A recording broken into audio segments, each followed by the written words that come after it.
Hi, I'm Ginny Robertson, founder of the On Purpose Woman Global Community and founder and publisher of On Purpose Woman magazine. I'm here with Sofia Wren Nitchie to talk with her about her article in the January-February issue of On Purpose Woman magazine. Sofia, welcome and thanks for being with me. Thank you so much. It's taken us a while to get here. We had to have a few reschedules, but it's good to see you Illnesses and from the spring, everybody's getting them. getting stuff. Yeah. Yeah, So I'm excited to chat about your article because I love your article. I loved it. It reminded me of something that I used to think was cool and I forgot. And but before cool. we do that, what do you want our viewers to know about you? So I'm a writer, I'm an editor. I also work in marketing and teach how to organize your ideas. And that's kind of a little bit of what we're going to be talking about today. It's about organizing ideas and so much more than that. But your article in this issue is called, here we go. It's called Tools for Genius Thinking and Writing, Commonplace Books. And when I read that, I thought, I think I've heard of Commonplace Books. And then when I started looking what I looked them up a little bit before I read your article, I thought, oh gosh, people used to talk about this a lot more back in the day. Oh, You that's so know, cool. yeah, yeah. And so before we get into what a commonplace book is, you started out your article by talking about, or do we ever think that we're getting dumber as a society? And you had some kind of statistics or some things that, I would love for you to talk a little bit about kind of proof that we're getting dumber as a society. Yeah, I was inspired by a couple of different things that I had read. One was that the phrase brain rot was what the phrase of the year for 2024. Um, and so I felt like that kind of encapsulated that feeling of like kind of getting stupider, like it's like our instead of getting in a more advanced place, it's like brain rot, like we're going in a other direction, which is so interesting because when I was growing up, I always thought of the future, we're just going to get smarter and smarter and smarter. But maybe some of our technology or something is preventing us from being able to think as well. Because there was also a study about college and how professors are dialing down how much reading that they're giving their students now. It's often only like one book per semester. And they've said that it's really difficult to get students to read these days. And I just remember I graduated in 2009, I believe, and from college, and I had to read stacks on stacks and stacks. And it was hard, but it just kind of boggles my mind that like, wow, it would have been so easy if I only had to read one book a semester per class. I'm amazed. So Ah, how I times have mean, changed. go ahead. Yeah. Does that like ring for you that you used to have to read a lot of books in school and things like that? I was in college for 2 years. And it was a 4 year college, but I only went for 2 years because then I left the area. And I went back then at night. And but in my first 2 years, I was an English major. And I know Oh, everybody who is in college isn't an English major. So you have to read more books when you're an English major. But yeah. it was nothing to have to read 10 to 15 extra books a semester, Wow. outside of your normal textbook and all the writing that you're doing and everything. But they were, and then this professor, he was very cool. He would send us to the local movie theater because he'd be showing things like Easy Rider and Oh, cool. Alice's Restaurant. And, there was a musical of Oedipus the King. And he would send us to those to get some other kind of, like a broader perspective. So it was just nothing to have a huge syllabus of tons of stuff. In night school, not as much because so many people there were already Sure. professionals and they were in night school, so you didn't want to, but yet there were just, you had to look at something besides your textbook to get a big picture of the world, I think. Yeah, even So if it's like a chapter of a book or like a selection, you would have yeah, more than one of those per semester to right. to cover the material, even if it wasn't a full book. But even that, Yeah. they've had to dial that down too. Wow. So what are Yeah. these, you mentioned like, what do these great thinkers have in common? And you mentioned names like Marcus Aurelius, Da Vinci, John Milton, John Locke, Thoreau, Emerson, Oscar Wilde, blah, blah, on and on and on. And they had one thing in common. What was that? Yeah, they all kept commonplace books. I thought this was so cool that there was kind of a system of learning that all of them shared. And the way that they were thinking about learning was different than I expected as well, because if you think of books, we've had books for a long time. So we might think, of course, all these really smart people were reading books, but they weren't just reading them. A lot of times they were finding sections of it they thought were interesting and they would copy it out as a method of learning and then maybe write some commentary. And they might even go back to review that later, add some more notes, or even transfer it a second time to a new notebook, because these notebooks or commonplace books were kind of like like a workshop for your mind in a way. And organizing things and moving them around was like part of your learning process and part of being able to find things later when we didn't have like a computer search, things like that. Yeah. Putting things in a notebook and then organizing them, that's another part of your brain that you're exercising, right? Yeah, And so that's something that we don't have to do. Like you say, we don't have to do that as much anymore. But it's kind of interesting when we do it because I mean I still use a lot of paper. I love I'm a real paper. paper person and pen, and I'm very picky about the paper and the pen and all that stuff. And I love lists, and it's the only way my brain can be organized. I cannot look at a computer for my to-do list. I just can't. It means nothing to me. I have to be able to physically write it down, and then I write in purple ink and I highlight in pink highlighter when I've done it. So it's very Fun. attractive. Yes, yes. That's cute. But let's get back to the commonplace books. And so you started trying this out, didn't you? I did. I started trying it out. I got to, got into this topic and I started reading the Wikipedia page on it and being kind of fascinated with the idea. And I saw a lot of YouTube videos on the topic as well, where people were showing their notebooks. So it all just kind of seemed like fun to try out. So I actually have mine here.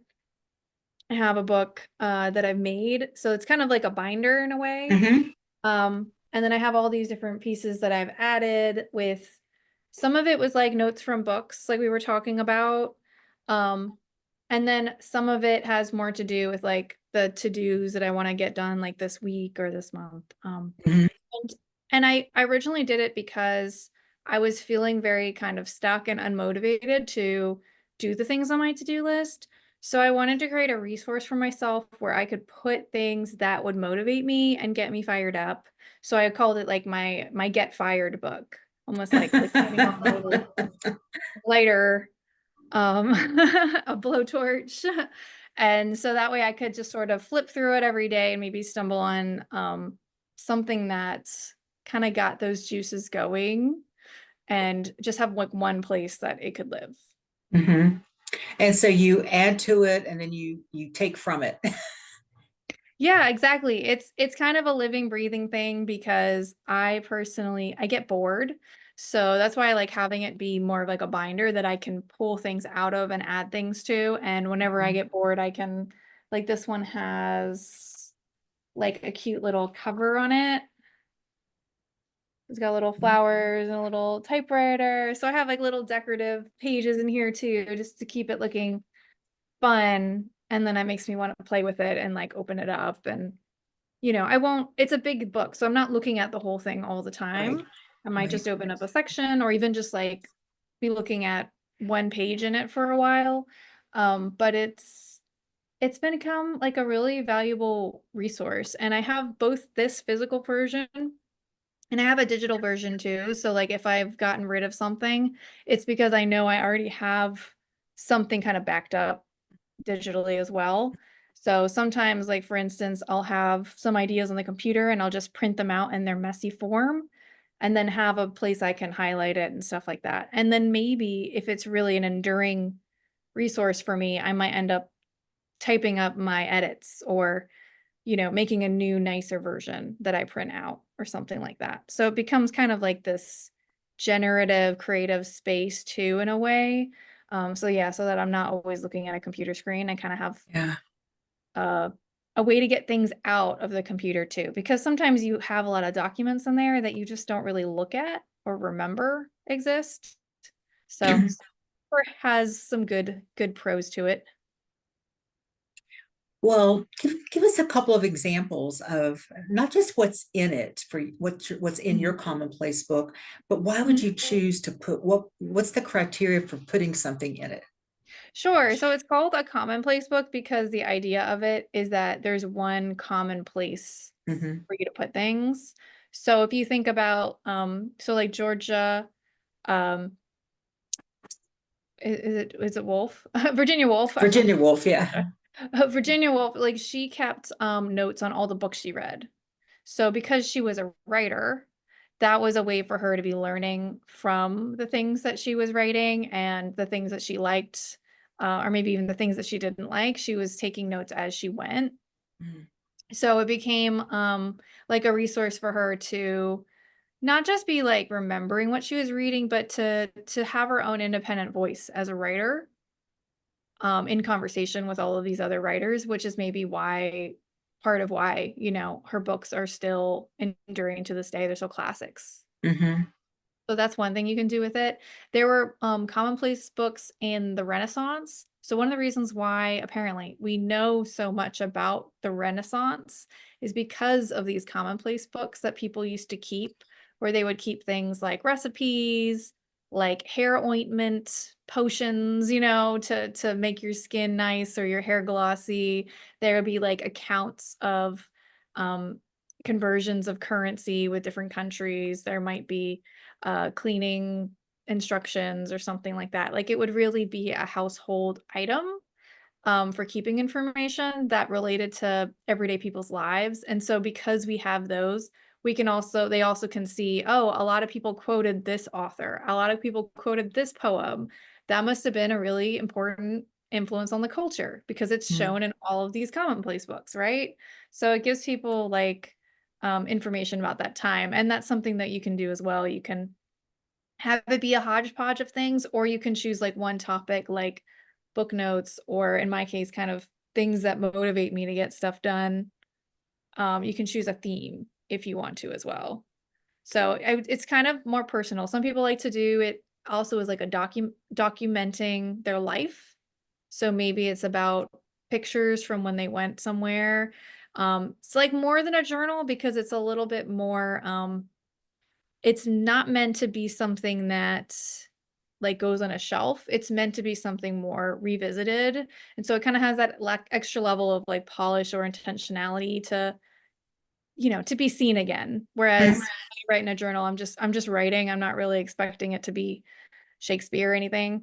So you're gonna do a little bit more um yeah, you're gonna take it a little bit more seriously when if you were gonna be documenting your life like for a commonplace book. Yeah. Well, for us to have all this information on previous people, especially going back to the Renaissance, they must have held on to them and they must have been seen as valuable when they passed on, or otherwise people would have just went, oh, Mm, that's just a book of stuff, right? So sure. fortunately, people kind of recognized that this was, and I guess because these people were already pretty well known when they died, so they were, it was probably a real gift to whoever found them and could read Yeah. their processes and all. Yeah. Part of the Bible is a commonplace book. The part that has all of the little Psalms, like that's seen as being like a commonplace book where someone was collecting all of these little gems Wow. that, Uh, thousands of years later we still keep. yeah. What about you? When you're going through your day, what inspires you to say, "Oh, I want to write that over here. I'm good." What is great enough that it has an honorable place in your because you don't just put anything in your I commonplace book, don't. right? Yeah. Yeah, it's interesting. I kind of have a rhythm where I'll kind of start to percolate some ideas. Um and then it might kind of take me a few days or a week or something like that to feel like it should go in there because maybe it's something that I need to print off. So Hmm. I kind of have this rhythm where some days I'll be printing things off and some days I'll be more maybe sort of mulling on some stuff or looking at what I have. Um, but I'll get this sense. It's kind of like a spidey sense, kind of more like an intuitive sense of like, oh, like I think I might want to look at this again.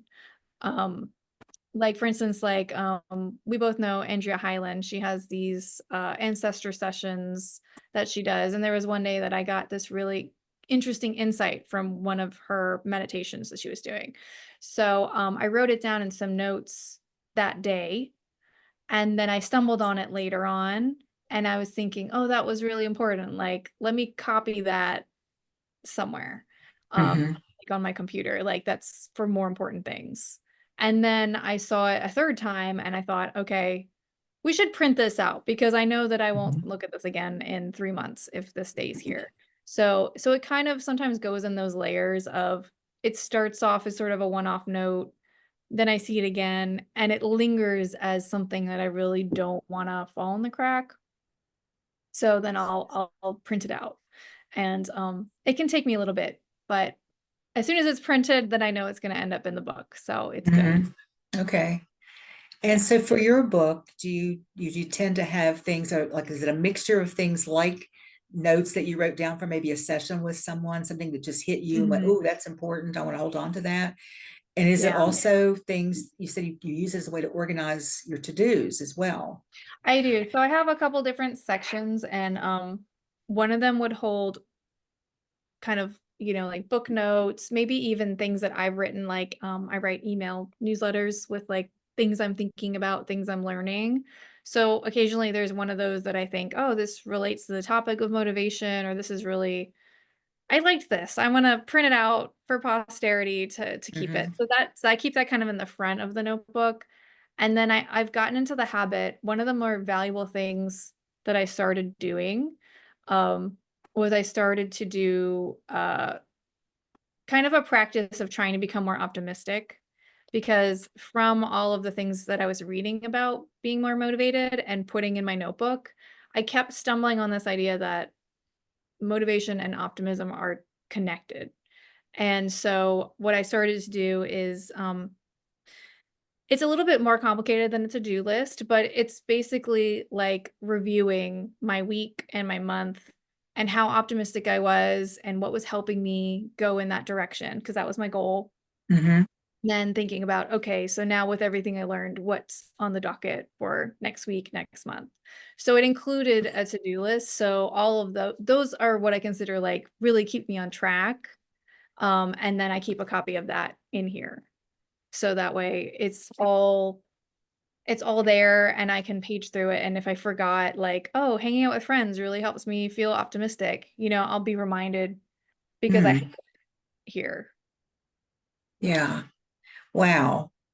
And so you organize it just like a few sections. You just, Yeah, I yeah. have some sections for those sort of resources at the beginning, and then I have one section that's for more of a long-term approach. So if I do like a yearly plan for the year or a review of the season, like I kind of had some ideas about what I wanted to do in the fall. And then Hmm. at the end of fall, I had a seasonal review that I did, just looking at everything, what got done during the season, what was hard, what can what do we need to work on now? So it's nothing like so urgent it has to be done in a day, but I have a section for that kind of longer term stuff. Hmm. And then I have another section that's just for like things to do this week. So that way, if I need to just get into tunnel mode, I would just look at that. Okay. I love that you go back and kind of review not just what you did, but like how you be. What were I you know. what was Yeah. going on in your life that made you happy or feel joyful or feel motivated? And you actually wrote an article, I think, when you talked about your desire to actually be more motivated, have more joy, whatever, and you talked a bit about that process. It's almost like Mm, a documentation of, well, I was not feeling like that here, but I was feeling like that here. What was going on both times, right? exactly. Exactly. Yeah. I think looking back at 2024, it's really interesting what a big shift happened after I got the Commonplace book, because Hmm. I think that I'm probably like most people where that little 20% of things that I need to do maybe to make a bigger shift in things is something that I really resist. Like we all have something that we want to move forward, but it's like it's not about tackling your entire to-do list. It's like there's a couple of things on there that would really make a big difference, and of course they're the things that are the hardest for us to go do. Yeah. And so like having like a physical thing that was more in my face where I could be exposed to that over and over and over again kind of, eventually leads me in that direction. Like it's okay if it takes me longer to do it. It's fine, whatever the reason. but at least I'm like going in that direction slowly, you know, I'm not going Yeah. in that direction, the opposite. Hmm. So it all ended up, but I can just think of like the second half of 2024. I just feel like I made so many inroads on like my mental health, and I'm really glad that I created this as like a support system for myself, because even if I fall off track, it's there for when I'm ready to Hmm. dig back into it again. And Yeah. that process of trying to be more optimistic, and then having this notebook, and then I started doing those reviews, really looking at what made me optimistic this week and was making me happy. And like the level to which I feel that on a regular basis is so much better than it was mid-year, like right when I started this, and for several years before that. So it really, really helped me a lot. Wow, that's wonderful. I'm also thinking that your commonplace book reminds you of what you thought was important in the moment, right? Yeah. It may not be important the next time you look at it, but it may be more important the next time you look at it. Oh, so it's a way to not lose sight of things that matter to you in a moment. At least that's how I Yeah. see it. Yeah. Right, exactly. And some things, yeah, they take a long time to kind of settle, so they might not really Mhm. make sense, you know? Like maybe you're working with a coach or taking a class and you have an idea, and there's something about the idea that's interesting, but you have no idea what to do with it right now. And you've got a lot of other things to deal with. So Mhm. you stash it somewhere, and it's just easy for it to get stashed somewhere you never look again. So by putting everything in one place, then there's just one place to go, and Yeah. a lot Yeah. easier to stumble into it enough times that it starts to make sense. Well, I think you touched on this a little bit, but I'm going to read this one sentence that you wrote in your article. When you start to see thinking and learning as a process, you gain a sense of patience. What some people consider pointless friction that wastes time, like reading a journal entry into a transcription app or bolding and summarizing a document, I see as an opportunity to learn and think deeply. Yeah. And to say a little bit more about that and the patience piece, and how can it bring you more patience? Yeah, so this is what I was saying about, you know, we have all this technology, and, you know, I read a lot about everybody kind of will have some kind of hack to make something really simple and flow. But what has come out is that in learning, it's actually moments of difficulty that can help us learn more quickly. So Mm, we think that, like, oh, this feels really easy. I'm doing a multiple choice test on a subject and I'm blazing through it. Wow, I'm learning so quickly. But maybe you're not really going to remember that than you would if you were like sweating over something and really trying to figure it out, and you figure it out, and maybe that process has ingrained itself into your brain more deeply because it's a difficult or annoying or tedious. We kind of have cut out all these things. Like I remember growing up, I had to memorize something in Latin class, which is kind of a more old-fashioned sort of assignment, to memorize something and be able to orally speak it. But that used to be very common that people could do that. And now it's like no one can I can't remember my husband's phone number half the time because it's in my phone, yeah, you you don't need know? it. Yeah. It's easy that we don't really use our brain for things. I mean, honestly. And so it's that idea of like maybe there is like a more streamlined way to do something, but it doesn't necessarily mean that it's better for the purpose of learning or for the purpose of creating your own really interesting ideas that you can then share with the world.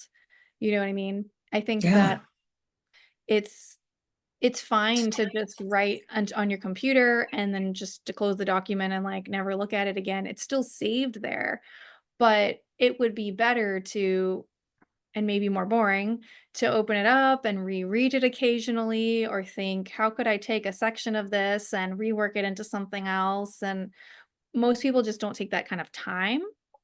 But because I have this habit of like opening it up and reworking it so I can print it and then reading it and maybe playing with it on paper and then maybe putting it back onto the computer, all of these things take time, but the result of them is so much like deep insight and like very satisfying conclusions that I've come to, that I've seen improve my life in really big ways.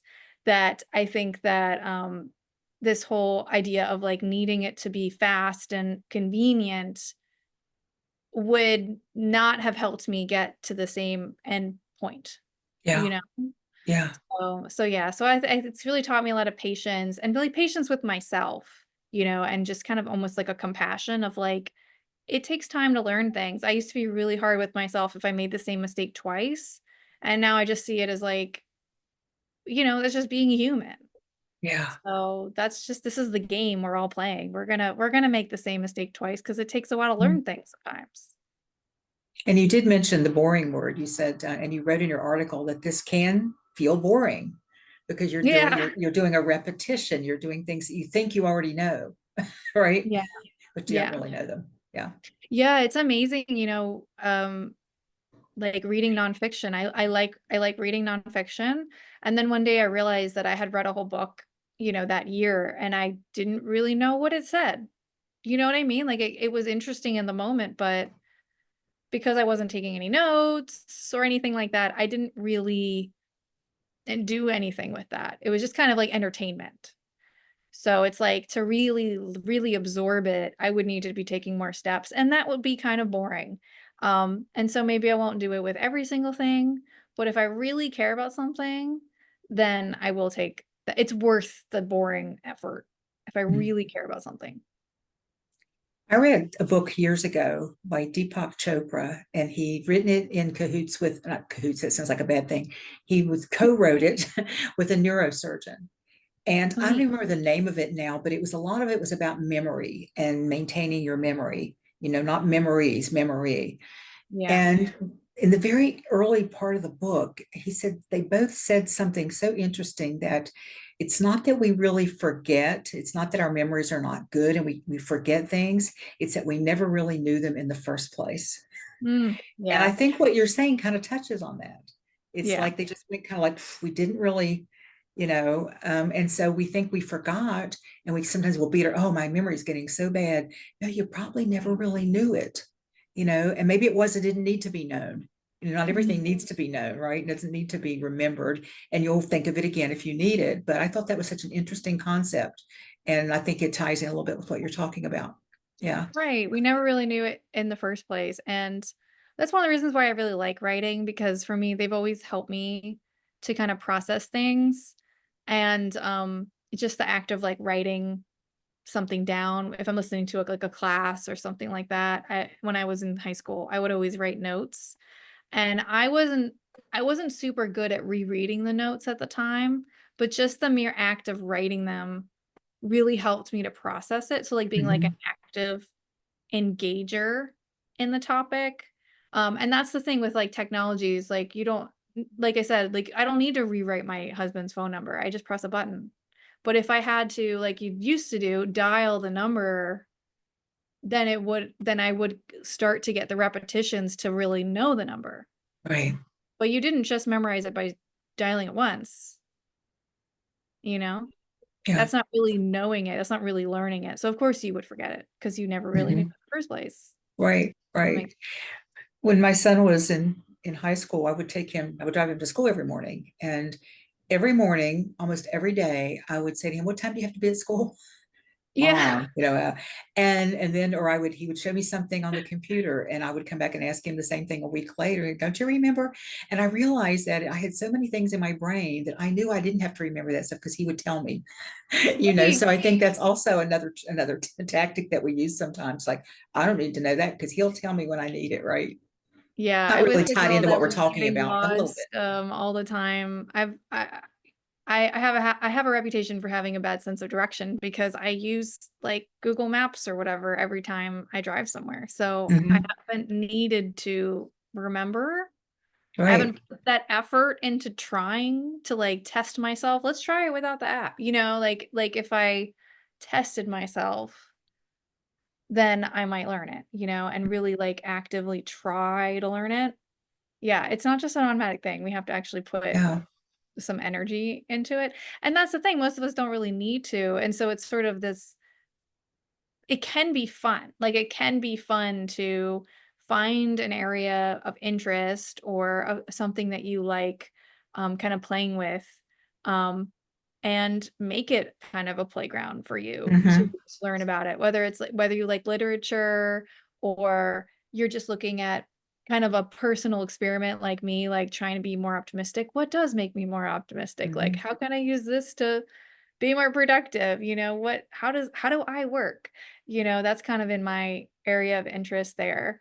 But it could be anything that, some people really love cooking, so having experimentation with Hmm. I know somebody who it's so foreign for me because I would be so scared to, who was baking sourdough bread. And she said she really liked the process of not following a recipe. And like, even if, maybe months went by and she forgot how to make it, she would just make it, make some bad loaves, but like re-figure out her favorite way to make the sourdough bread. Um, and so it's sort of this it's possible to enjoy the learning process, Yeah. and not have it Yeah. be it could be kind of cool. And we get to choose what would make us happy, which one of those things, Yeah. because you said that, I mean, if it's, I don't really feel like I need to go out and practice driving somewhere without my GPS. It I doesn't, know I my mean, husband how do, loves to do it, and he'll be and I'll hate it. I'll be like, "Do you know where you're going?" He's like, "Not really, but I think I do." Like, "Can we yeah, check Google Maps?" Like, "No, that's cheating. I gotta just figure it out. This is how I'm learning how to drive in the city." I'm like, "Okay, yeah. fine." So it's something he likes. He likes. It brings He him likes probably it, some, right. yeah, It drives me yeah. crazy, but he likes it. So you get to find your area. That's right. That's right. Well, Sophia, how can our viewers find out more about you? Sure. On my website, sofiawren.com, I've got a blog there with updates about what's going on and what I'm thinking about lately, as well as, links to different articles and things like that. You got to check out my Mhm. article in the magazine because it's got a little bit more information about this process. Well, it's got a More lot more detail. information, actually. Yes. And you can find that at my website, opwgc.com. That stands for On Purpose Woman Global Community, opwgc.com/magazine. And that Sophia's links, and that link will go into the text because it has to be done after we finish this up because Zoom only lets you put so many characters in your text. And so, I want to ask you for just a final thought on this idea of commonplace books. Sure. Well, wait, you said that you had heard about it. Could Yes, you say a bit about where did you hear about Commonplace I Books? was trying, I just jogged something. I think it was in my freshman college English class because this guy, and when I think about it, he was probably 30, maybe. He was quite young. And he was he had long blonde hair, and he had wore patches, the patches on your sleeve, like the suede patches on his corduroy jacket, jeans. And he was just so cool, but he was such a thinker. He was just a real thinker. And since I was going to be majoring in language arts, I was able to test out a freshman English. So this was something else. It wasn't really a freshman English class. So he was just so, and I think that's where I heard about it because it's just that he was the type of person who would have done that because he was almost like somebody from 200 years ago and somebody Okay, yeah. from like right then as well. He was just this Mhm. brilliant, deep thinker. And not every college professor is a brilliant, deep thinker. True. Some of them are just reading the stuff out of the book and giving you assignments, but he was just and so willing to like, but I don't remember the details. I just know that when I read your story, I went, oh, I've heard of that. And I don't know where I would have heard it otherwise. I don't remember actually doing anything with it, Mhm. but It was a cool yeah, idea. it was a cool idea. And let me share this. What did I do with it? Oh, here it is.